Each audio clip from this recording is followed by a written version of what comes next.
على وآله.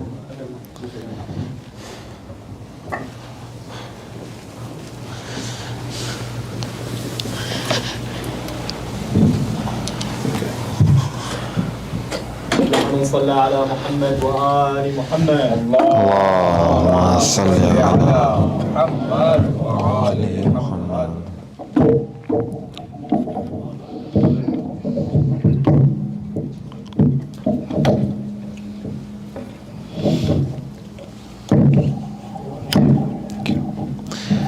رحم الله من قرأ سورة المباركة الفاتحة. بسم الله الرحمن الرحيم. الحمد لله رب العالمين الرحمن الرحيم مالك يوم الدين إياك نعبد وإياك نستعين. Just exchange today. غير المغضوب عليهم ولا الضالين. Pull this one out.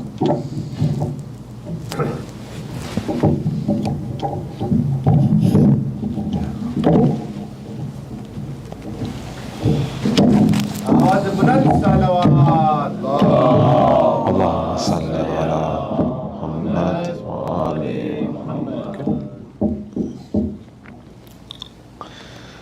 بسم الله الرحمن الرحيم.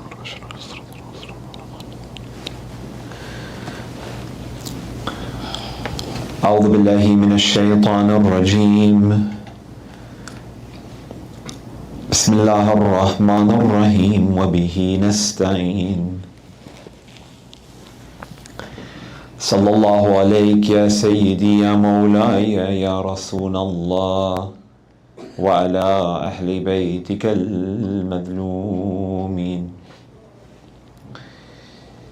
صلى الله عليك يا سيدي يا مولاي وابن مولاي يا أبا عبد الله يا رحمة الله الواسعة ويا باب نجاة الأمة يا غريب يا مظلوم يا عطشان كربلاء.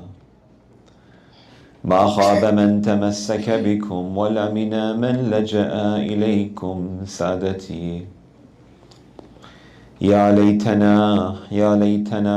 كنا معكم فنفوز والله فوزا عظيما. قال الله العظيم في محكم كتابه الكريم وقوله الحق والأصدق القائلين أعوذ بالله من الشيطان الرجيم وأحسن كما أحسن الله إليك. آمنا بالله صدق الله العلي العظيم. صلوا على محمد وآله. اللهم صل على محمد.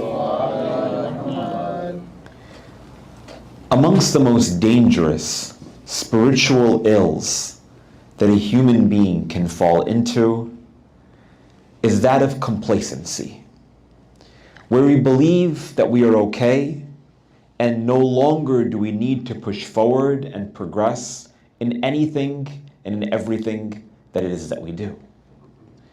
Oftentimes we go through the motions at work, we go through the motions in life, we go through the motions in our relationships without any sense of mindfulness, without any sense of focus, without any sense of diligence.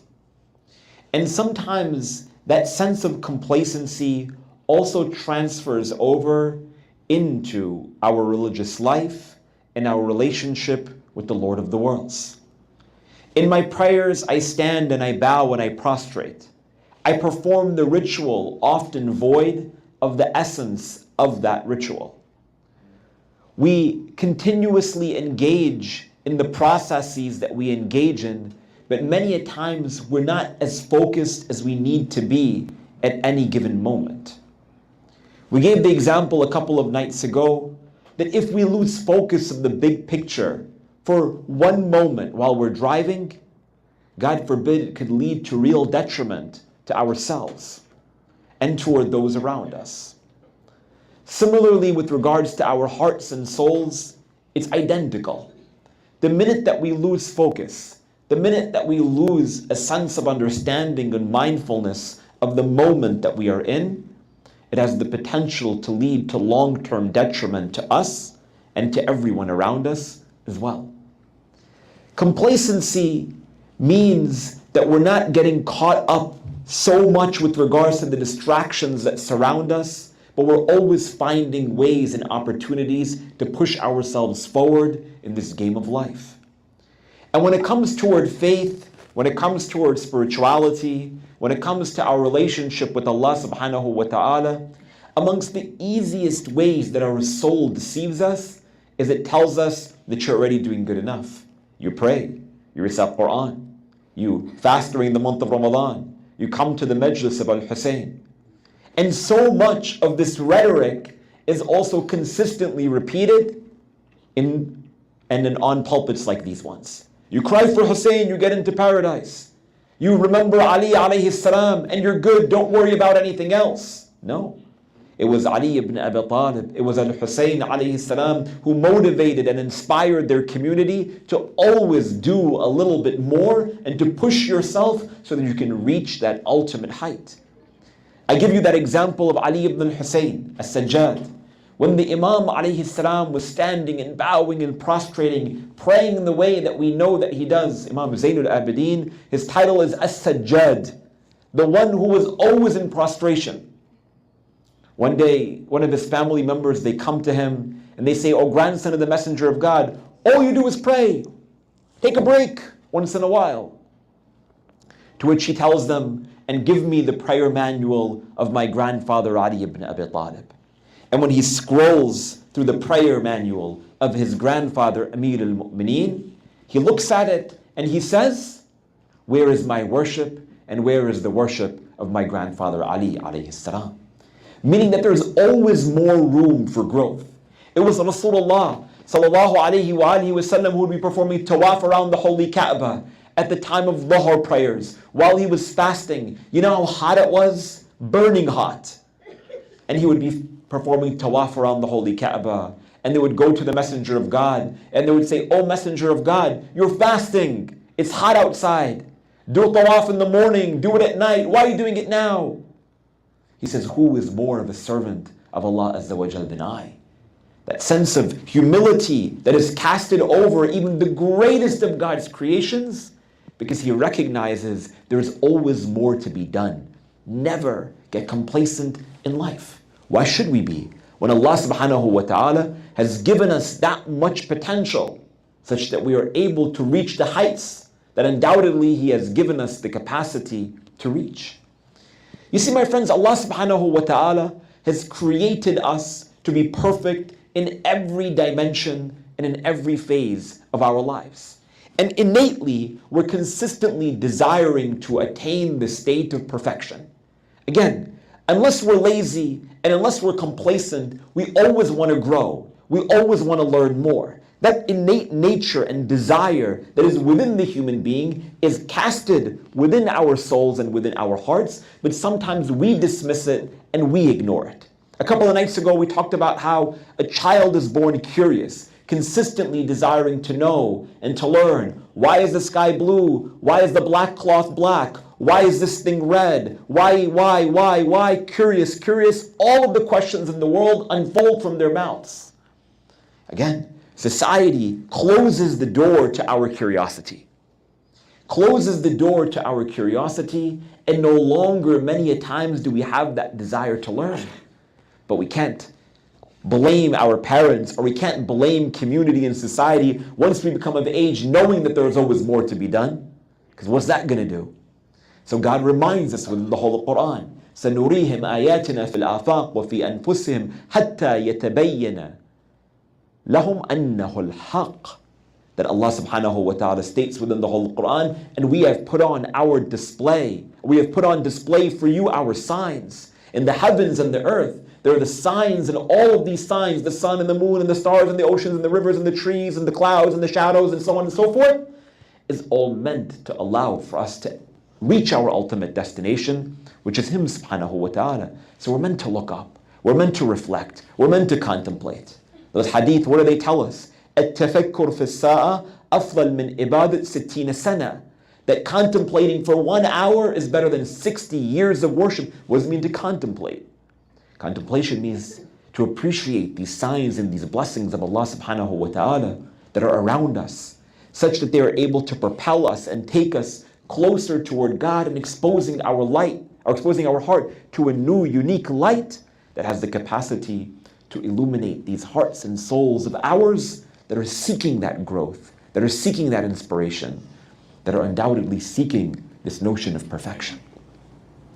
And according to our ahadith, there are numerous steps that we can take in order to truly reach that state of spiritual growth and perfection that the human being is seeking. Amongst the first one of these is to be in a consistent state of seeking knowledge. Now, it doesn't only mean secular knowledge. It doesn't only mean, reading the news and reading books at your leisure. Not that any of those things are wrong, but also that we are exerting a little bit of time. Like I said before, 5 minutes a day. 5 minutes a week, if you can't do a day. And grow that capacity so it becomes 5 minutes a day or every other day, in studying the ayat of the Holy Quran and the ahadith of Ahlul Bayt alayhim salam. Really, my friends, we have a beautiful legacy and tradition from the Prophet and from the Imams of Ahlul Bayt. In Ziyarat Jami'a al-Kabira of Imam Ali al-Hadi alayhi salam, he states, Ya Ahl Bayt al-Nubuwwa, kalamukum nur, that your words are a light. What's the purpose of a light except to illuminate a room? The words of Ahlul Bayt, they are a mechanism to illuminate these hearts of ours. So appreciate them and read them and study them. And I promise you're going to find so much incredible inspiration within them. 5 minutes a week, and increase that. Day to day, week to week, month to month, and you'll see. Do it with yourselves, do it with your family, do it with the teacher, do it in small groups, whatever it might be, so that you're able to propel yourself toward benefiting from these words and from these advices and from these wisdoms of the Prophet and his family. Alayhim as-salam. A second important step to reach the state of perfection that the human being has been cultivated or created for is undoubtedly to improve our etiquette and our mannerisms. At the end of the day, right, if we simplify religion into its most simple box or into its most simple phrase, we go to that prophetic hadith of the messenger when he states, إِنَّمَا بُئِثْتُ لِأُتَمِّمْ مَكَارِمُ الْأَخْلَاقِ. Then we have been sent down, or I have been sent down with one primary responsibility. One, that's it. And what is it? It is to perfect your character. It's to make you a better person, to make us more moral, to make us more virtuous, to make us more patient, compassionate, generous, loving, caring, and all of those most sublime and perfect qualities that every human being adores and aspires toward. So why not? Why not improve our mannerisms and interactions with other people? Again, all you have to do is look up online how many books today, how many self-help books, podcasts, articles, YouTube videos, TED Talks, are talking about how we can improve as people.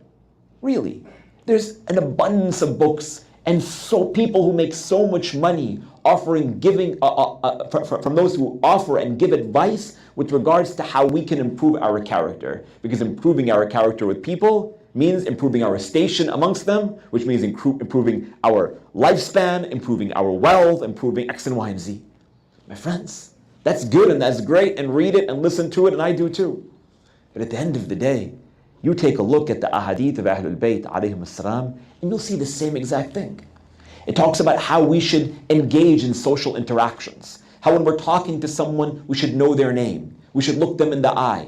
We should speak to them with confidence. We should speak with them with kindness and with respect. And when someone treats us harshly, how we should respond to them. All of these day-to-day challenges and things that we often think about in the world that we live in today, we also have guidance from Muhammad and Ali and Fatima and Hassan and Hussein with regards to how to act with people. And the idea, again, is to not get complacent. Never ever say, I'm already good at that, right? The minute that you think, or that we think that we're good at something and that we've perfected it, you have to know that there's always someone who's more perfect than you at it. And there's nothing wrong with that. That's kind of the nature of this world. It's meant to humble us a little bit. Again, so that we are motivated to take one more step up and get to where it is that we desire to be. And the third important step in terms of attaining perfection, as mentioned within many of our ahadith of Ahlul Bayt alayhim salam, is to being someone who serves others. Now hear me out for 1 second. This beautiful verse of the Holy Quran, really, we can talk about this verse for 2-3 days. Allah subhanahu wa ta'ala, He states, وَأَحْسِنْ كَمَا أَحْسَنَ اللَّهَ إِلَيْكَ. We'll talk more about it tomorrow night as well. Allah Azza wa Jal, He states, and show beauty to others in the same way that God has shown you beauty. Now, we have consistently mentioned how just incredible our Lord is. Allah subhanahu wa ta'ala, He states, the one who gives $1 in the way of God, فَلَهُ أَشْرُ أَمْثَالِهَا. That Allah subhanahu wa ta'ala will multiply their one donation by 10 in the eyes of Allah subhanahu wa ta'ala. Right? That's how incredible our God is. Allah subhanahu wa ta'ala says, وَإِذَا سَأَلَكَ إِبَادِي أَنِّي فَإِنِّي قَرِيبٌ. That when my servant makes dua to me, then tell him that I am near. أُدْعُونِي أَسْتَجِبْ لَكُمْ. That ask me and I will respond to you. لَإِن شَكَرْتُمْ لَأَزِيدَنَّكُمْ. You thank me and I will increase you. How kind is God? Think about it for 1 second. Allah subhanahu wa ta'ala, out of His graciousness and out of the beauty that He has given to us, He has placed our 2 eyes on our faces, not on our legs. Imagine if our eyes were on our feet, bumping into each other all the time. Imagine, for instance, if we weren't walking on our 2 feet, but walking on 4s, like many other animals do. Or we were walking on our stomachs, like many others do. What would life be like? Allah subhanahu wa ta'ala has created us with some manifestation of perfection. It's up to us to contemplate upon why He did that. You know, when a child asks these questions, don't close their door. And we should be someone who asks the same question. Because when we start to think about how incredible of a creation that we are, and how many gifts that are so practical that Allah subhanahu wa ta'ala have offered us, at the end of the day, we're able to expand our intellect and our capacity to truly being in a state of gratitude and thankfulness to Him subhanahu wa ta'ala. He's given us in all of these ways, in all of their most perfect of manifestations and dimensions, وَأَحْسِنْ. So show beauty to others in the same way that Allah has shown beauty to you. How can I illuminate the beauty that Allah subhanahu wa ta'ala has shown me to others? Is it possible? It's not. Because God consistently gives and gives and gives and gives. God also wants us, the human being, to also give and give and give and give. And I don't only mean out of our wealth, no. Meaning out of our kindness, out of our smile, out of our words, out of our validation, out of our support, to building communities in the way that we are aspiring them, to consistently lift people up. That's what the Prophet, that's what the Imams of Ahlul Bayt did. Peace and blessings be upon them. Perfection in the eyes of Allah Azza wa Jal is to look and to strive for opportunities of service, to doing something for someone else, to giving back to this world that so desperately needs people to make differences. Imam Ali ibn al-Hussein Zayn al-Abidin, for all of that we know about him and his acts of worship, it was Ali Zayn al-Abidin who would go out into the middle of the street in the darkness of Medina after his father Hussein alayhi salam had been killed, and he would go and distribute wheat and barley toward the orphans and the widows of Medina. And it is stated that when Imam Zayn al-Abidin had been martyred, that poverty and homelessness, they increase in Medina. The governor of Medina, he writes to the then caliph in Syria, in Damascus, and he states that we need some funds and rations because poverty and homelessness have increased in Medina. You know what the government writes back to the governor of Medina? He states that for the last several decades, no one has told me about any financial hardship in the city of the Prophet. Why now? You know what he says? لَقَدْ مَاتَ سَيِّدْ ibn bint Rasulillah. That surely that man from the line of the daughter of the Messenger of God, Ali Zayn al-Abidin, has died. The minute that he dies, homelessness and poverty increase. Why? Because of how much he gave and took care of his community. Where are we at, my friends? We also have the capacity. We also have the potential. But a lot of times, we get complacent. We get complacent within our own walls. We get complacent within our own mosques. We get complacent within our own rituals. We get complacent within our own centers. And we forget the bigger picture. My friends, we have the potential and the capacity to illuminate the light of perfection in the way that Ahlul Bayt alayhim as-salam have taught us. And that requires us to push forth and go beyond what we think that we have the capacity to do, and to actually go out and do. And for today's discussion, as well as tomorrow, insha'Allah ta'ala, I want to reflect upon how Imam Ali ibn Abi Talib alayhi salam, how he exemplifies or speaks, Allahumma salli ala, how he exemplifies or speaks about perfection and the perfect characteristics of his followers in 3 different dimensions. The first is to understanding what it means within the whole Quran toward attaining perfection. Secondly, some prohibitive factors that don't allow for us to reach the perfection that we are inclined to. And thirdly, and finally, taking a quick glimpse at Sermon 289 of Nahj al-Balagha, in which Imam Ali ibn Abi Talib alayhi salam talks about the 11 characteristics of his followers, such that we are able to emulate those characteristics and attain the perfection that we are seeking. But before that, if I can ask you to recite 1 salawat and everyone to just move forward, because there's going to be a lot more people coming in. Sallu ala Muhammad wa ala Muhammad.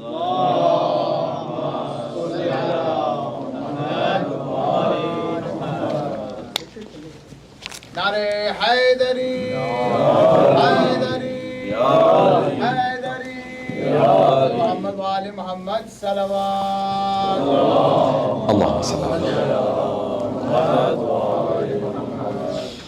So let's jump right into dimension number 1 of our conversation. And that is with regards to how Allah subhanahu wa ta'ala defines this notion or concept of perfection. Allah subhanahu wa ta'ala, within the whole Quran, numerous times talks about how He created the human being upon what is known as the fitrah. The fitrah is often defined as this innate nature within the human being that allows for us to see and rationalize, understand the Lord of the worlds. And that curiosity that we are born with at a very young age stems from this fitrah that gives us the ability to recognize that there is some power bigger than ourselves. And that through time, through family, through experience, a lot of times this light of this fitrah becomes darkened. Because of experiences, because of sin, because of vice, no longer are we able to see with the sense of clarity that we desire.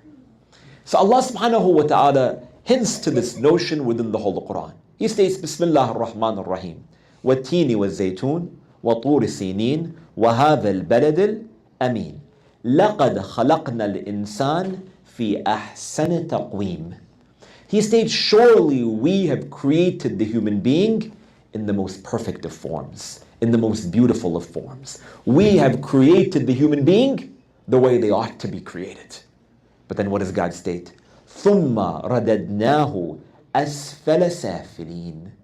And then we lowered the human being to the lowest of low. What's going on over here? If God created us with perfection, then why did He lower us? It doesn't mean that Allah subhanahu wa ta'ala filled our hearts with vice or sin, no. It means that Allah subhanahu wa ta'ala has created us with unlimited potential and unlimited capacity, the ability again to reach a height far higher than that of the angels. You think it's easy to be Habib ibn Madahir al-Asadi? It's not easy. You think it's easy to be Salman or Abu Dharr or Miqdad? Man, these companions of Imam al-Hussein alayhi salatu wasalam, they're incredible people. We're not even talking about Ahlul Bayt because people always say that, why do we take example from Hussein or Ali or Al-Hassan or Rasulullah? They were endowed by divine gifts. We have these examples of the companions of the Messenger of God.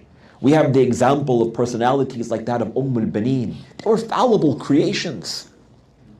Let me give you one example, my friends.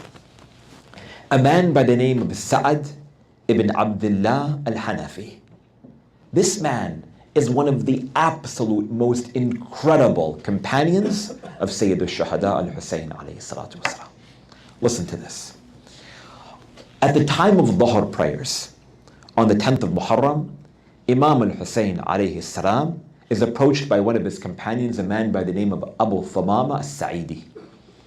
He comes to him and he says, "Oh, grandson of the Messenger of God, look up at the sun."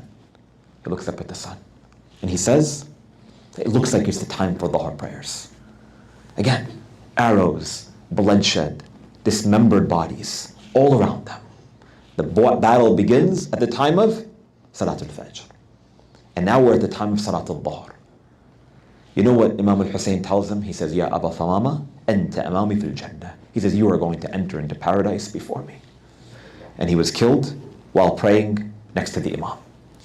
But while the Imam alayhi salam was leading prayers, this man, Sa'ad ibn Abdullah al-Hanafi, he is narrated to stand as a wall protecting Imam al-Husayn alayhi salam from the arrows that were showering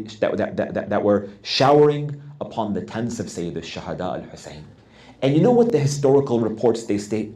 They state when the arrows were being launched toward the tents of al-Husayn alayhi salam, Sa'ad ibn Abdullah al-Hanafi, he would walk toward the arrows so he could take it in his chest just so that it wouldn't touch the Imam alayhi salatu wasalam. I want you to imagine this scene, my friends. Imagine I took something really sharp and I threw it at any one of you. If you have the capacity to catch it, you'll catch it. But likely if it's something dangerous, you're going to move out of the way. It's almost natural. Sa'ad ibn Abdullah al-Hanafi, his body was filled with arrows. And not only that, he was taking them one after the other.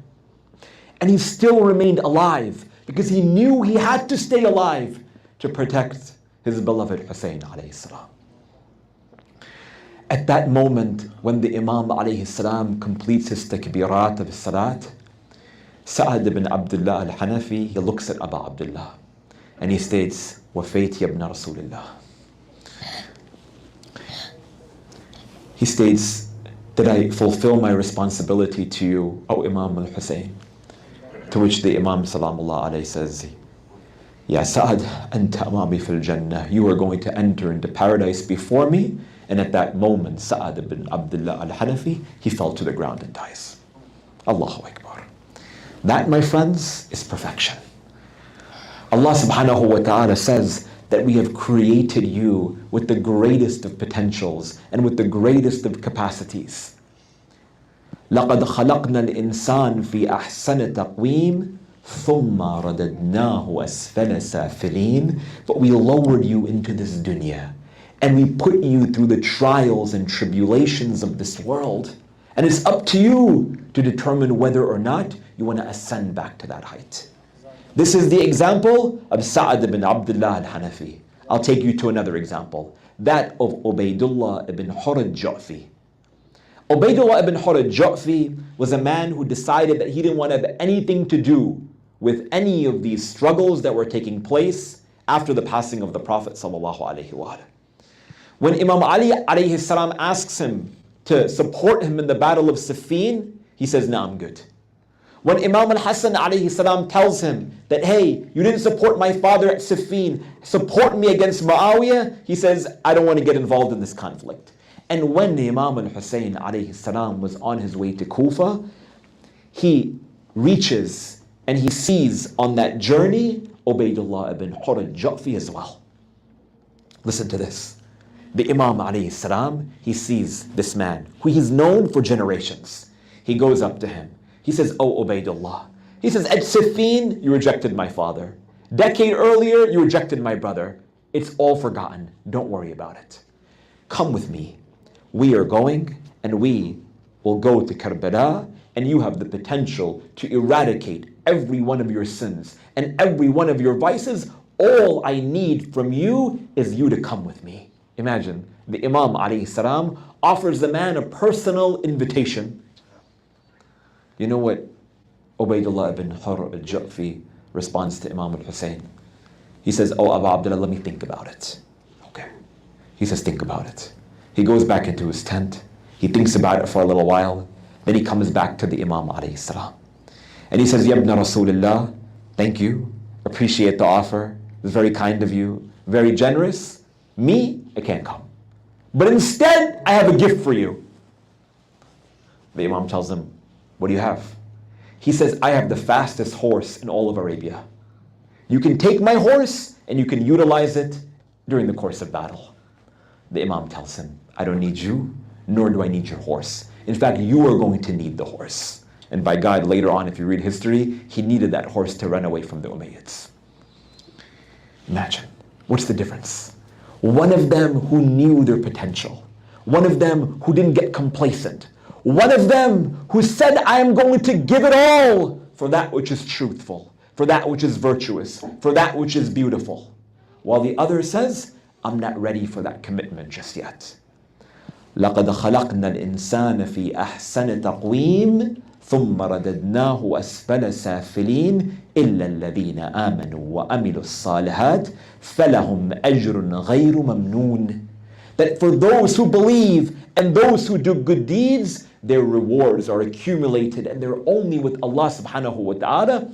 God has created us for perfection, but He puts us through these trials and tribulations to determine which one of us is going to reach that highest ascension that we have the potential and capacity to reach. But what is and what are those prohibitive factors that don't allow for us to do so? That brings me then to dimension number 2 of our discussion. You see, in life, my friends, we go through various different stages. Going back to this example of the child for just one moment. When a child is very young, we live in a world whereby we only see things as the ultimate end of our happiness. Okay? Let me give you an example. A child at a very young age, because their intellects haven't been formulated, the only thing that concerns them, that brings them contentment, is milk. Is milk from their mother. The only thing that brings them contentment is to be rocked to sleep. As they get a little bit older, they need a stuffed animal. They need this thing in their mouth. They need certain things and they associate happiness via these things. You follow what I'm saying? As we get a little bit older, and as the child's development matures a little bit, no longer are they concerned with things as much, but now they're concerned with people. So they know that happiness is not only with things. It's not with milk. It's with my mom, because my mom is the provider of that milk. Happiness is not with that toy.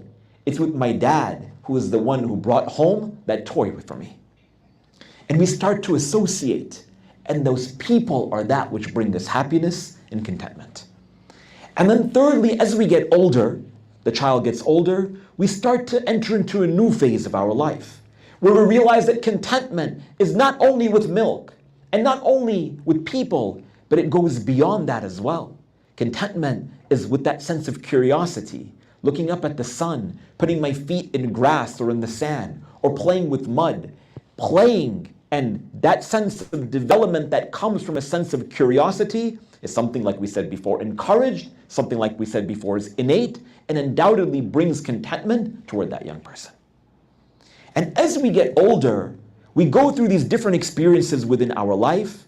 We get curious. We realize that knowledge is that which feeds the heart and soul and brings us a sense of happiness and contentment. Love brings us contentment. Generosity, patience brings us happiness and contentment. Who doesn't love the feeling of when you're able to give and someone is able to say thank you? You know, there was a study I read, I think in Newsweek or Time magazine some years ago, where there was a study done to measure happiness that takes place for individuals. And it actually stated that when someone receives a gift, they measured like their happiness neurologically in the brain. I'm sure you physicians are a lot more intelligent about this than I. And of course, when someone receives a gift, they're happy. But when someone gives a gift and they see someone else happy, that actually triggers more happiness in their own minds than when they receive. Which is why we love an individual like Abul Fadl Abbas. Why is he this incredibly magnetic figure? Because he sought to give everything, and he gave everything. His arms, his legs, his eye, the entirety of his existence for the ones that he cared about. Why do we love Jesus? Why does the whole world love Jesus alayhi salam? Because of his altruism, his desire to give, his desire to support. As we get older, we realize that happiness is in all of these other forms. But what happens is the human being, we begin to descend. Remember we said before, لَقَدْ خَلَقْنَا الْإِنسَانَ فِي أَحْسَنِ تَقْوِيمٍ. From things, to people, to ideas, to values. And then all of a sudden, we start to see the attractions of this world. And no longer do we see values as the most important thing, which is why we have the corruption in the world that we have today. We say, forget values. Let me come down a step. And let me go back to people, because people are what's going to make me happy. Why? Because people are means to my ultimate end, which is money, which is power, which is authority. From a child, what we learn is that when they're young, they care about milk, they care about toys. The only thing that changes, my friend, is the differences in what we drink and the toys that we play with. Quite literally. You fast forward 50 years of your life. When you were younger, you wanted to drink milk and you wanted to play with this toy. When you get a little bit older, the only thing that you want is a bigger home and a faster car to drive. What changed? What changed about the nature of the human being? When we're younger, we have that curiosity. When we get older, we see value. We love patience. We love love. We love all of these things. But then we start to resort back. لَقَدْ خَلَقْنَا الْإِنسَانَ فِي أَحْسَنِ التَّقْوِيمِ. God's saying we created you so you can reach that height of value and virtue. ثُمَّ رَدَدْنَاهُ أَسْفَلَ سَافِلِينَ. But many, historically, have fallen down flat on their face because they saw the physical far greater than the metaphysical. That's dangerous, man. That's dangerous. To not get consumed with this world. And consumption of this dunya is the biggest and most primary prohibitive factor which doesn't allow for us to reach that perfection that we're seeking. Sa'ad ibn Abdullah al-Hanafi, this companion of al-Hussein who gives it all, he's not concerned because he knows beyond this world there's something far greater. Ubaydullah ibn Hur al-Ju'fi says, take my horse because my life is more valuable, my family is more valuable, my property is more valuable, my wealth is more valuable. Again, he sees the physical instead of the metaphysical. He sees the now and that instant gratification as opposed to what he has the potential to receive tomorrow. And that brings me then to the third dimension of our discussion. And we'll continue talking about this tomorrow night, inshallah.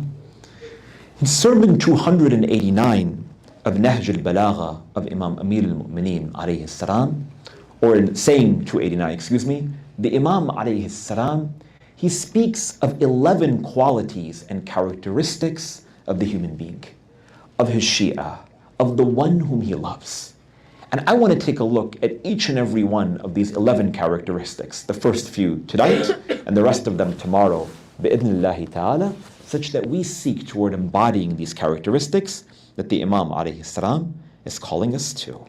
So let's go ahead and take a look at what the Imam salamullah alayhi, he states. The hadith states, وَقَالَ عَلَيْهِ السَّلَامُ كَانَ لِي فِيمَا مَذَا أَخٌ فِي اللَّهِ وَكَانَ يُعْظِمُهُ فِي عَيْنِي صِغَرَ الدُّنْيَا فِي عَيْنِهِ. He states, in the past I had a brother. In the past I had a brother for the sake of God. Meaning I had a brother in faith. I had a brother who was close and tied to me. And he was so beloved to me because he did not see this world as significant, but rather he saw himself more important than this world. Now hear me out for 1 second. First of all, what does it mean when the Imam alayhi salam says that in the past I had a brother? Who's he talking about?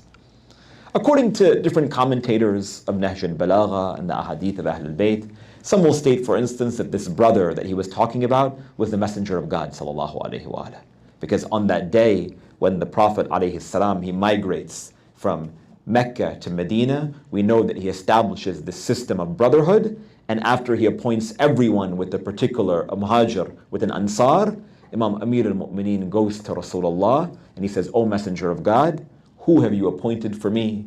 To which Rasulullah responds, Ya Ali, anta akhi fi dunya wal akhirah. That, O Ali, you are my brother in this world and in the next.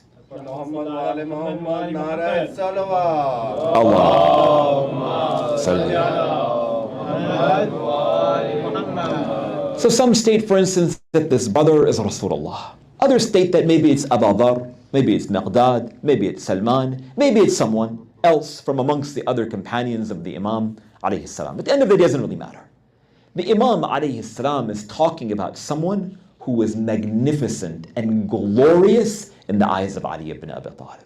We also, again, don't sell yourself short, we can also be glorious in the eyes of Ali ibn Abi Talib, salamullah alayhi, provided that we embody these characteristics. So what is characteristic number one? The Imam alayhi salam says that he was magnificent in my eyes because he saw this world insignificant in his eyes. My friends, this world, man, is so deceptive. It's so deceptive. One moment of happiness and one moment of pleasure can lead to so much long-term detriment. Believe me, I work on a college campus. I work with 19-year-olds all day long. And one mistake that they made, how regretful they feel about it for the rest of their lives. One slip up. You know, at the end of the day, how blessed and how thankful we should be to Allah subhanahu wa ta'ala that while we could be anywhere else on this day, and man, I'm not a person of numbers. I don't care if there's 1,000 people in this room, or there's 100 people in this room, or there's 10 people in this room. We're not a community of numbers anyway, right? The Imam alayhi salam has few followers, and we're good with just a few as well.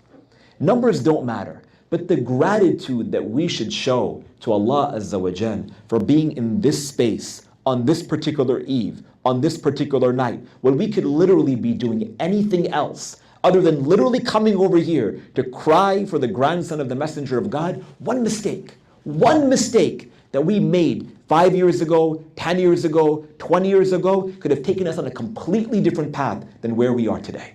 Is that fair to say? One mistake. You've all seen it before. We see it in our families, we see it in our communities, we see it in our extended families. One person makes one wrong decision. They go to one party, they eat one food, they drink one drink, they enter into the room with one person, and their life is completely distracted and diluted from where it has the capacity to be. One mistake. Allah subhanahu wa ta'ala, alhamdulillah alladhi hadana lihada. All thanks and all praise is due to Allah. He brought us here.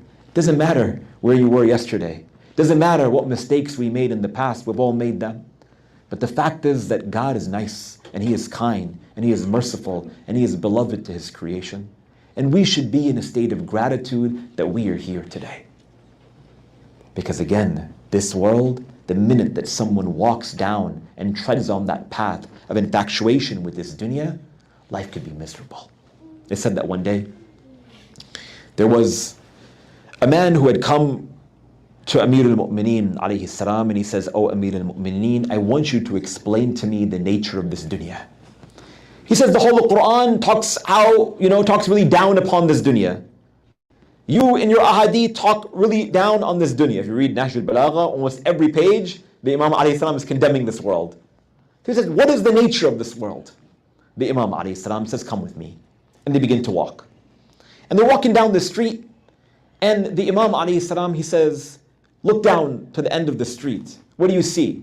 The Imam alayhi salam, the companion, he sees this massive farm with a bunch of cows. So the companion, he says, "Oh Amir al-Mu'mineen, are you trying to tell me that this dunya is like a farm in comparison with the clouds and the sun and the oceans and the trees and whatever?" He says, "No, just be patient." They get a little bit closer. And the Imam alayhi salam, he tells this companion of his, he says, "What do you see in that farm?" He says, I see a bunch of cows." He says, "Okay, keep walking." As they get closer, they see a herd of cows. And you know, when you go around a bunch of animals on a farm, it doesn't smell so great. So the Imam alayhi salam says, "Do you smell that?" He says, "Yes, Amir al-Mu'mineen, I smell that." He says, "Let's keep going." They enter into the middle of the farm, and in the midst of all of these cows, they see one cow that has just died. And Imam Amir al-Mu'mineen, salamullah alayhi, he tells this companion of his, he says, "You see this dead cow?" And the companion says, he says, "I get it, oh Amir al-Mu'mineen. You were trying to compare this dead cow to this dunya." He says, "No." He says, "Open it up. Open up the mouth of this cow." The guy's like, "No, I'm good." No, he's like, "Open it up."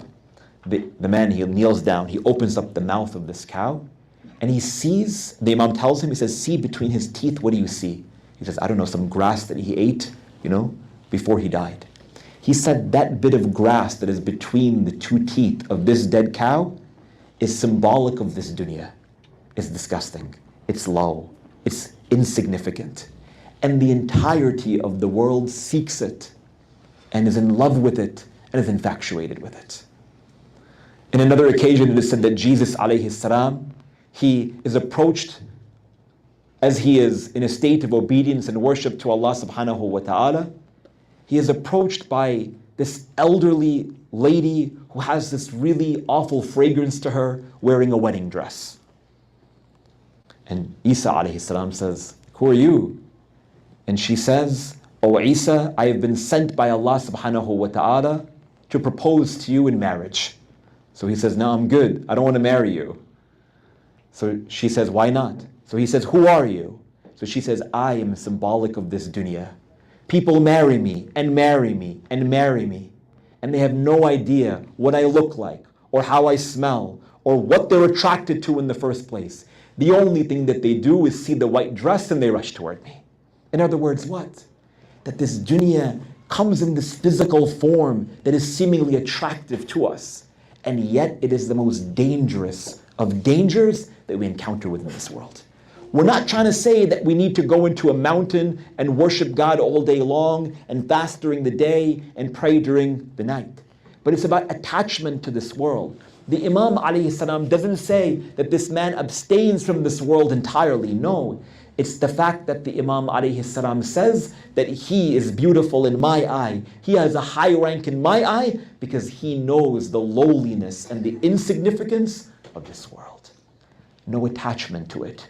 When the Imam tells you, "O Sa'ad, do you want to give?" You give. "O Muslim, O Habib, O Burair," when these companions are asked by the Imam, "Are you ready to give your life?" They're ready to give it all because they know that giving in the way of Al-Hussein alayhi salam is far greater than anything else because they see the big picture.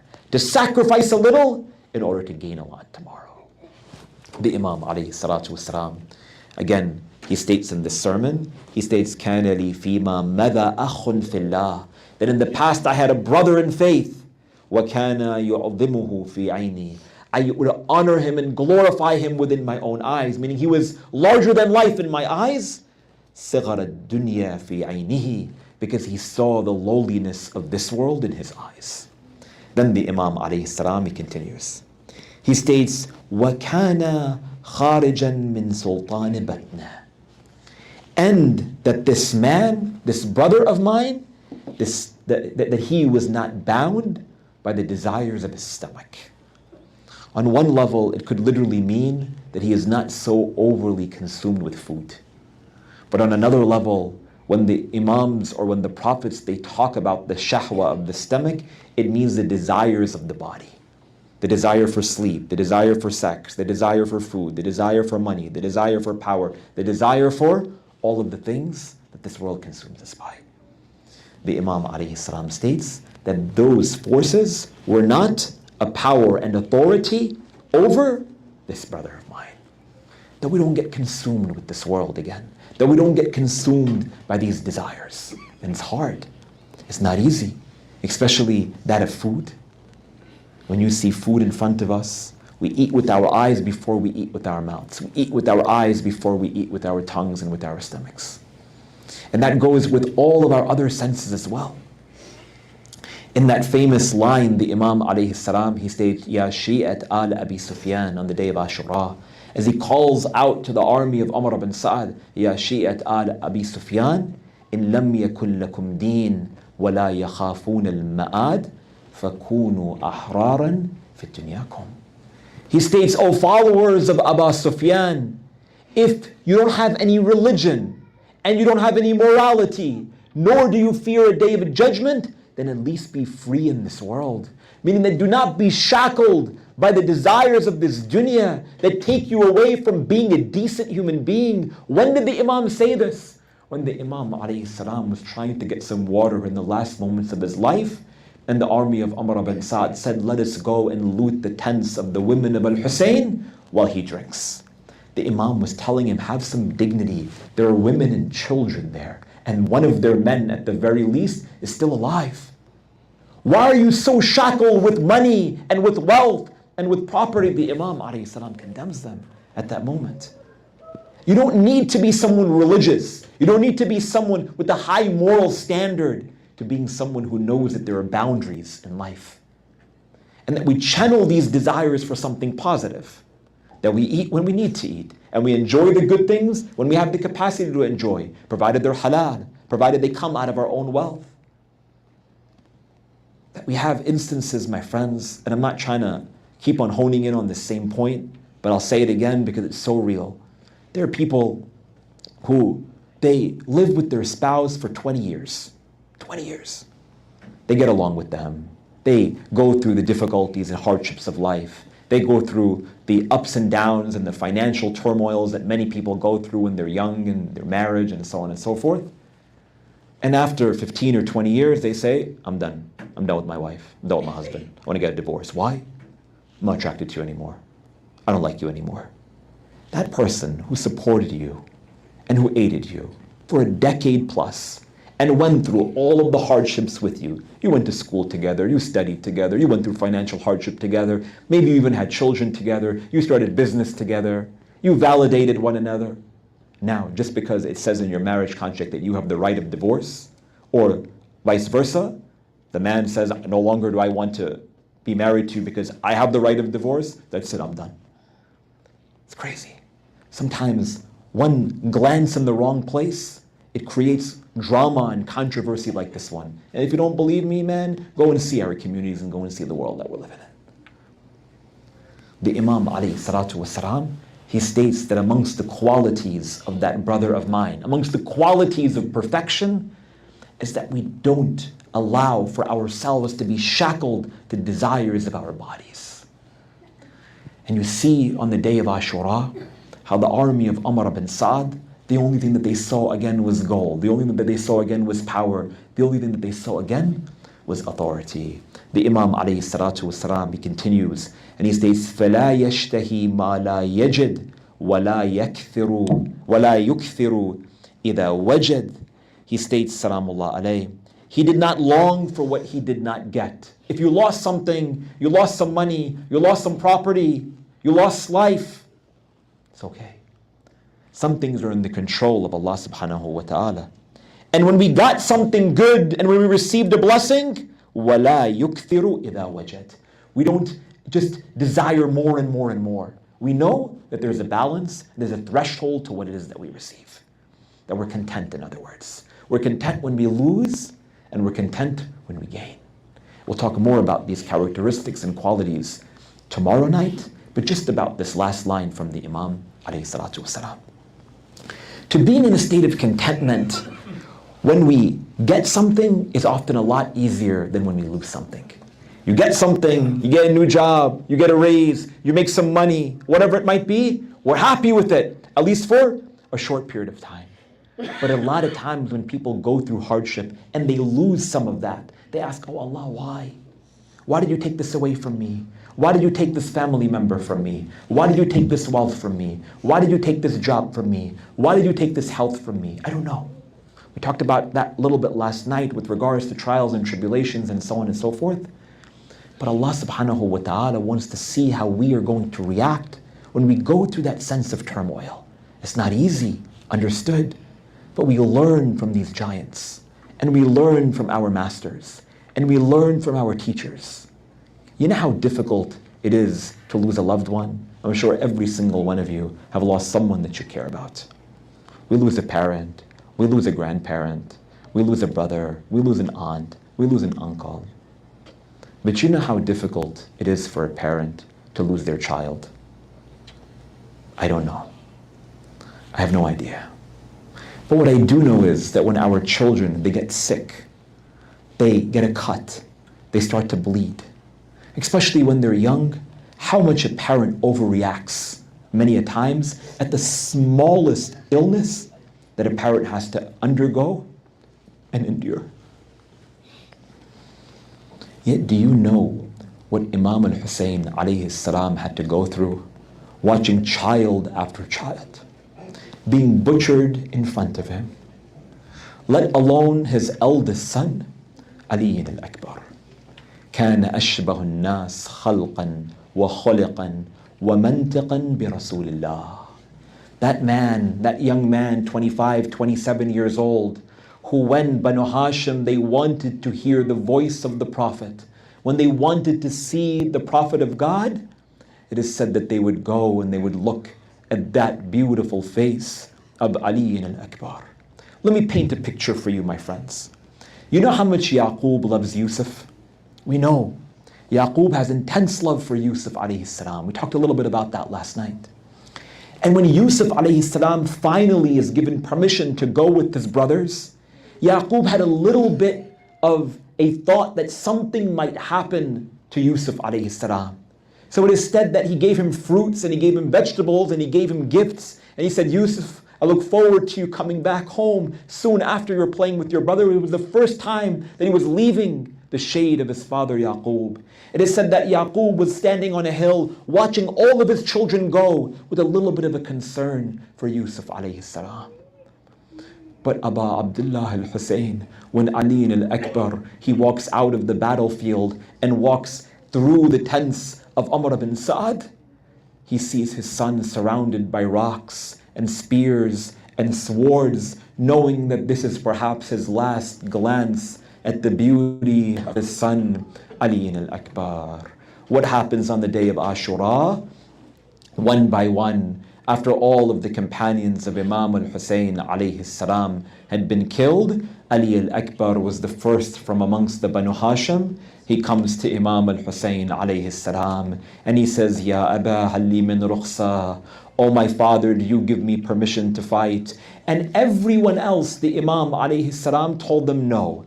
Everyone else, the Imam told him, no, I don't think you can go. You have a family, you have responsibilities, so on and so forth. But with regards to Ali al-Akbar, the Imam alayhi salam wanted for him to be his personal sacrifice on that day of Ashura, on the 10th of Muharram. You know what happens? It is said that Imam al-Hussein alayhi salam, he embraces Ali al-Akbar and they both fall down and they both fall unconscious at that moment. It is said that a few moments later they wake up.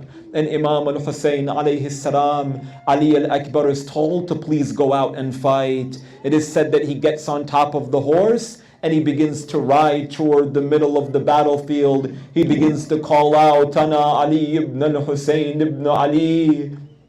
Ana Ali ibn al-Hussein ibn Ali. Nahnu wa baytullah awla bin nabi. أضربكم بالسيف يحمي أن أبي ضرب غلام هاشمي علوي. Ali al-Akbar goes out, he fights valiantly, he kills 120 people on the day of Ashura. Imam al-Hussein alayhi salam, he's standing on a nearby hill, watching what is happening to his son Akbar, when all of a sudden he sees a man and he begins to get a little bit worried. But at that moment, Ali al-Akbar strikes that man and sends him to hell. All while Layla, the mother of Ali al-Akbar, is watching, but she cannot see what is happening on the battlefield. So you know what she's doing? She's looking at the face of Imam al-Hussein alayhi salam. Whenever she sees Aba Abdullah smile, she knows that her son is okay. But at this moment it is said that Imam al-Hussein began to be filled with a bit of anxiety. At this moment, Layla, she says, oh Aba Abdullah, what is happening to my son? Imam al-Hussein says, oh Layla, go into the tent and make dua, because I'm worried what is going to happen to your son at this moment. So you know what happens? Layla, she goes back into the tent. She raises her hands to Allah and she says, oh Allah, bi-ghurbat al-Hussein, I ask you by the strangeness of my husband Abu Abdullah, bi-atash al-Hussein, I'm asking you by the thirst of Abu Abdullah, you are the one who returned Yusuf back to Yaqub. Return my son Ali al-Akbar to me. It is said that at that moment Ali al-Akbar strikes the enemy. He turns around. He rushes back to Imam al-Hussein. He alights from his horse. He embraces his father. You know what he says? He says, Ya Aba, inna al-atash qad qatalani. He says, oh my father, the thirst is killing me and the weight of this armor is making me tired. At this moment, Imam al-Hussein says, "Oh Ali al-Akbar, it's okay, be patient. Go and see your mother and go and see your Aunt Zainab." It is said that Ali al-Akbar comes down from his horse. He goes into the tent of his mother. They come and they embrace him from the right, and they come and they embrace him from the left. They look at the face of Rasulullah one final time. At this moment, Ali al-Akbar looks back at his father, and one report states that he comes to the Imam alayhi salam and he says, "Oh my father, is there any water for me?" You know what Imam al-Hussein does? He embraces his son Ali al-Akbar and he kisses him on the lips, and then Ali al-Akbar begins to walk backwards. He says, "I'm so sorry, father. Please forgive me. I didn't realize you were more thirsty than I." Ali al-Akbar, he gets on top of the horse. Once again, he fights valiantly. This is the son, the grandson of Ali ibn Abi Talib. Anyone who comes in his way, he strikes him and he sends him to hell. Until, like we said, Ali al-Akbar kills 120 people. Well, all of a sudden, the army of Umar ibn Sa'd say that this is the grandson of Ali ibn Abi Talib. Surround him from the right and surround him from the left. So the army of Umar ibn Sa'd, they begin to surround Ali al-Akbar, when all of a sudden a man comes and he takes a spear and he drives it through the chest of Ali al-Akbar. Another man comes and he strikes the head of Ali al-Akbar. Allahu Akbar. You know what happens? The blood begins to gush from the head. The blood begins to fall on the eyes of the horse. Instead of retreating back to the tents of al-Hussein, the horse enters into the tents of Umar ibn Sa'd. One man strikes him from the right. Another man strikes him from the left. Imam al-Hussein hears a call. Abba! Oh my father! Oh my father, my last farewell upon you. But that's not the most tragic, O mu'mineen. You know what happens? Imam al-Hussein alayhi salam, he gets on top of his horse, he begins to call out, "Bunayya Ali, oh my son Ali, what have they done to you?" He gets on top of his horse and he begins to ride toward the right of the battlefield. But at this moment, Sakina, she exits from the tent and she says, "Oh my father, you're riding to the right of the battlefield when my brother Akbar is on the left." You know what he said? He says, "La talumini. Sakina ya la talumini. Hada bunayya Ali. How can you blame me? This is my eldest son Ali al-Akbar." It is said he rushes toward the body of his son Ali al-Akbar. Hamid ibn Muslim, he says that when Imam al-Hussein, he sees Ali al-Akbar, he says he couldn't alight from his horse. You know when you hear really bad news, you can't feel your legs. فَرَمَى الْحُسَيْنُ بِنَفْسِهِ. So he threw himself off the horse so he could land on top of the body of his son. He picks up the body of Ali al-Akbar. He places it close to his chest and he states, "Ya bunayya inna ad-dunya ba'daka al-afa." That, "Oh my dear son, after you, this life is no longer worth living." Allahu Akbar. I will narrate the rest of these details on the day of Ashura, but I'll just give you a glimpse into one difficulty that the Imam had to encounter. It is said that when they saw Imam al-Hussein rushing with the anger and grief, no one wanted to be around the Imam, so all of the army of Umar ibn Sa'd retreated. Imam al-Hussein alayhi salam, it is said that he begins to try to pick up the body of his son Ali al-Akbar, but he was having a really difficult time doing so. It was the body of his son. He didn't have the strength and he didn't have the energy. So it is said that Zainab exits from the tent and says, "Oh Abu Abdullah, what has happened to Ali al-Akbar?" You know what he says? He says, "Alira, that my son Ali is gone." It is said he tries to pick up Ali al-Akbar, but he could not do so. So it is said that he covers him in his cloak and he begins to drag him back to the tent, calling out, "Bunayya Ali, my son Ali, what have they done to you?"